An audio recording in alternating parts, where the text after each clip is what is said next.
नवी मुंबईच्या विकासातील एक ऐतिहासिक पाऊल. वचनपूर्तीचा ध्यास आणि सानपाड्याचा कायापालट करणारे अंडरपासमॅन दशरथ भगत. सानपाडा पांबीच मार्गावर दररोज होणारी वाहतूक कोंडी, तासनतास वाया जाणारा वेळ आणि वाढते प्रदूषण, या सगळ्या त्रासातून आता नागरिकांची कायमची सुटका होणार आहे. सानपाडा सोनखार येथील भुयारी मार्गाचे भूमिपूजन मोठ्या उत्साहात पार पडले असून माजी महापौर सागर नाईक यांनी दशरथ भगत यांच्या कामाचा गौरव चक्क अंडरपासमॅन असा केला आहे. 2015 सालापासून रखडलेला हा प्रकल्प केवळ दशरथ भगत यांच्या जिद्दीमुळे आणि पाठपुराव्यामुळे आज सत्यात उतरतोय. राज्याचे नेते गणेश नाईक यांच्या मार्गदर्शनाखाली पर्यावरणाचे सर्व अडथळे दूर करून आता हा प्रकल्प 18 महिन्यांत पूर्ण होणार आहे. वाशी असो वा सानपाडा, जिथे अडथळा तिथे मार्ग काढण्याची कला दशरथ भगत यांनी साध्य केली आहे. या नव्या भुयारी मार्गामुळे केवळ प्रवास वेगवान होणार नाही, तर परिसरातील घरांच्या किमतीतही वाढ होणार आहे. सामान्य नागरिकांचा विश्वास आणि विकासाची दृष्टी.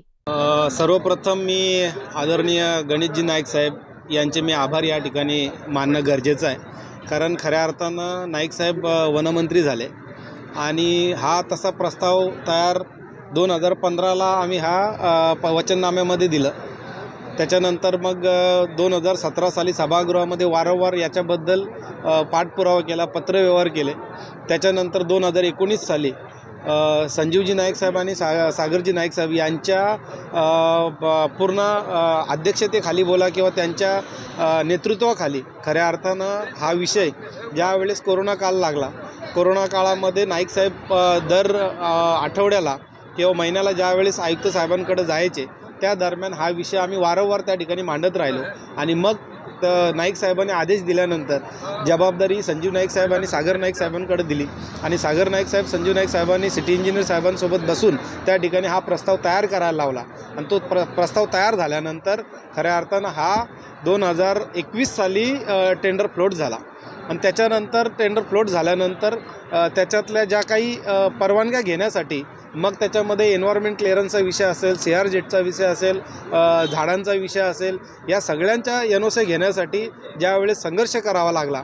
त्याच्यानंतर पण ज्यावेळेस एन्व्हायरमेंटचं क्लिअरन्स आलं त्याच्यानंतर कोणीतरी PIL दाखल केली आणि PIL दाखल केल्यामुळे मँग्रोवचं नुकसान होतं आहे आणि म्हणून त्या ठिकाणी कोर्टात गेल्यानंतर कोर्टाने वनविभागाची त्यामध्ये काय म्हणणं आहे हे मांडण्यासाठी सांगितलं. आणि त्या दरम्यान फॉरेस्टच्या अधिकाऱ्यांनी या ठिकाणी व्हिजिट केल्यानंतर त्या ठिकाणी कुठल्याही मँग्रोव्हला कटिंग न करता त्या ठिकाणी आपला हा अंडरपास होणार आहे अशा पद्धतीचे त्या ठिकाणी ना हरकत दाखला दिला. त्यावेळेस कोर्टाने या संदर्भात निर्णय दिला आणि कोर्टाने अंडरपास बनवण्यासाठी मंजुरी दिली.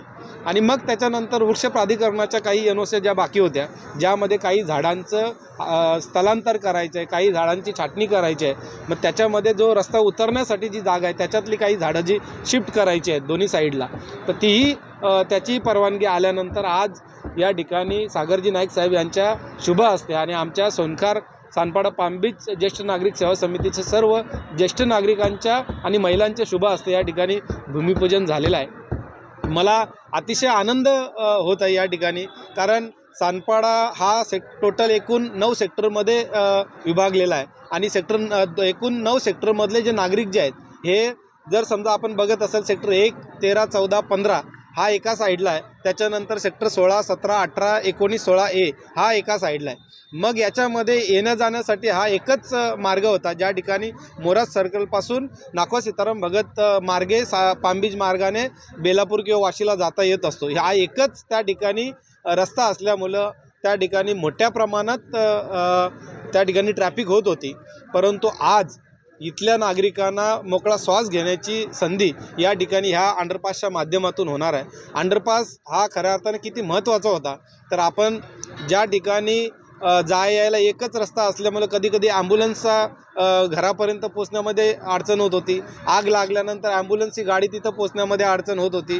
त्यानंतर अनेक अशा अडचणीचा सामना करत असताना ही सूचना आदरणीय दशरथजी भगत साहेब यावेळेस इथं नगरसेवक झाले, तर ते 2005 सालापासून हा विषय या ठिकाणी आमच्या माध्यमातून वारंवार तो आमच्या मनामध्ये येत होता.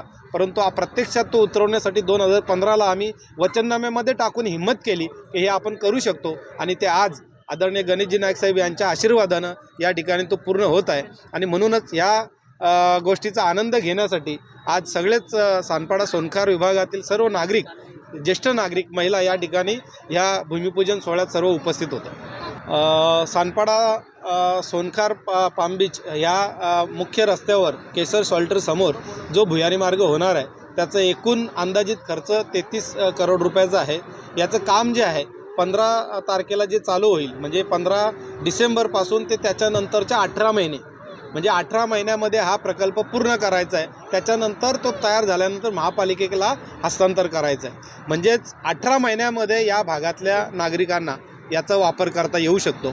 सेक्टर 19 सानपाडा सोनखार या ठिकाणी पाम बीच रोडवरती भुयारी मार्ग याचा आजपासून शुभारंभ म्हणजे भूमिपूजन त्या ठिकाणी झालेलं आहे. याचा मला सार्थ अभिमान आहे, सार्थ आनंद आहे. कारण की मी यामध्ये निशांजी असतील, दशरथजी भगतसाहेब असतील, संदीपजी भगतसाहेब असतील, सर्व त्यांच्या नगरसेविका असतील, त्यांचा पाठपुरावा अतिशय जवळून त्या ठिकाणी बघितलेला आहे. आणि एक आदर्श प्रभाग म्हणून त्यांनी या भागामध्ये तिन्ही प्रभागामध्ये काम केलेलं आहे. आणि विविध मुद्दे हातात घेऊन त्याला पूर्णत्वास नेण्याची त्या ठिकाणी जो चळवळ ते करतात त्याची चळवळीचा रिझल्ट त्यांना लवकरात लवकर भेटतो. ही या ठिकाणी 2019ला प्रस्ताव त्या ठिकाणी आपण पास केला आणि विविध समस्यांच्याकडून आपण निराकरण काढून आज या भूमिपूजन सोहळ्यापर्यंत पोहोचलो. याचा पहिली गोष्ट भगत फॅमिलीचं मी अभिनंदन करेन की त्यांनी या समस्या जाणली की असा ब्रिज इकडे असला पाहिजे अशा प्रकारचा आयडिया ही समोर ठेवली. ती ठेवलीच नाही, विचार ठेवलाच नाही, तो विविध समस्यांकडून मार्ग काढत सानपाडाकरांचा मार्ग सुखकर करण्याच्या दृष्टीने पूर्ण मेहनत घेतली आणि आज ते आपल्याला साकार होण्याच्या सुरुवात झालेली आहे. याचा फायदा सानपाड्यामधल्या प्रत्येक नागरिकांना त्या ठिकाणी होईल, या सोनकारमधल्या प्रत्येक नागरिकांना. मी 2010पासून भगत कुटुंबाला जवळून बघितलेलं आहे आणि जेव्हा पण इकडे या भागामध्ये मी यायचो तेव्हा निश्चितच मला सर्वजण सांगायची की भगत कुटुंबाचा जो संपर्क आहे तो एकदम दांडगा, प्रत्येक नागरिकांच्या अडीअडचणीमध्ये धावून येणारा आणि समस्यांना वाचा फोडणारा एक आदर्श प्रभाग आणि आदर्श लोकप्रतिनिधी भगत फॅमिलीने अतिशय दिले. दशरथजी भगतसाहेब चळवळीतले नेते, त्यांनी अतिशय आंदोलन वगैरे करून जे गरजेचं आहे तिथे आवाज उठवलेला आहे.